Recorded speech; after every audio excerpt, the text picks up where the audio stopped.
تبارك الذي بيده الملك وهو على كل شيء قدير الذي خلق الموت والحياة ليبلوكم أيكم أحسن عملا وهو العزيز الغفور الذي خلق 7 سماوات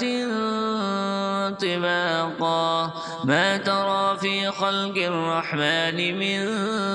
تفاوت فارجع البصر هل ترى من فطور ثم ارجع البصر كرتين ينقلب إليك البصر خاسئا وهو حسير ولقد زينا السماء الدنيا بمصابيح وجعلناها رجوما للشياطين وأعتدنا لهم عذاب السعير وللذين كفروا بربهم عذاب جهنم وبئس المصير إذا ألقوا فيها سمعوا لها شهيقا وهي تفور تكاد تميز من الغيظ كلما ألقي فيها فوج سألهم خزنتها ألم يأتكم نذير قالوا بلى قد جاءنا نذير فكذبنا وقلنا ما نزل الله من شيء إن أنتم إلا في ضلال كبير وقالوا لو كنا نسمع أو نعقل ما كنا في أصحاب السعير فاعترفوا بذنبهم فسحقا لأصحاب السعير إن الذين يخشون ربهم بالغيب لهم مغفرة وأجر كبير وأسروا قولكم أو اجهروا به إنه عليم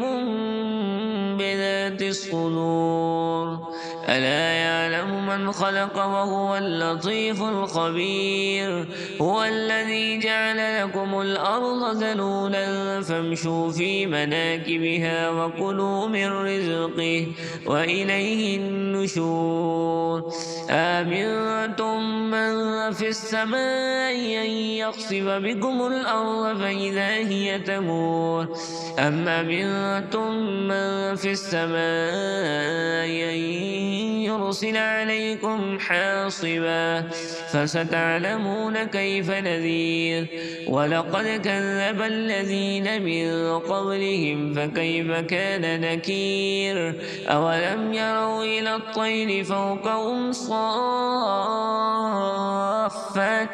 ويقبض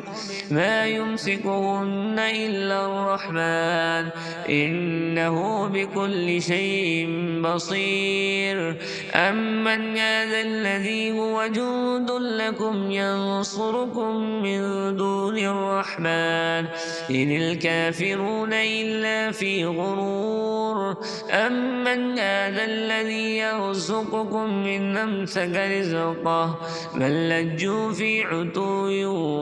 ونفور أفمن يمشي مكبا على وجهه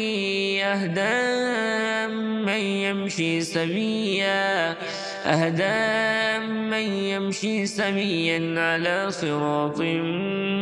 مستقيم قل هو الذي أنشأكم وجعل لكم السمع والأبصار والأفئدة قليلا ما تشكرون قل هو الذي ذرأكم في الأرض وإليه تحشرون ويقولون متى هذا الوعد إن كنتم صادقين قل إنما العلم عند الله وإنما أنا نذير مبين فلما رأوه زلفة سيئت وجوه الذين كفروا وجوه الذين كفروا وقيل هذا الذي كنتم به تدعون قل أرأيتم إن أهلكني الله ومن معي أو رحمنا فمن يجير الكافرين من عذاب أليم قل هو الرحمن آمنا به وعليه توكلنا فستعلمون من هو في ضلال مبين قل أرأيتم إن أصبح ماؤكم غورا فمن يأتيكم بماء معين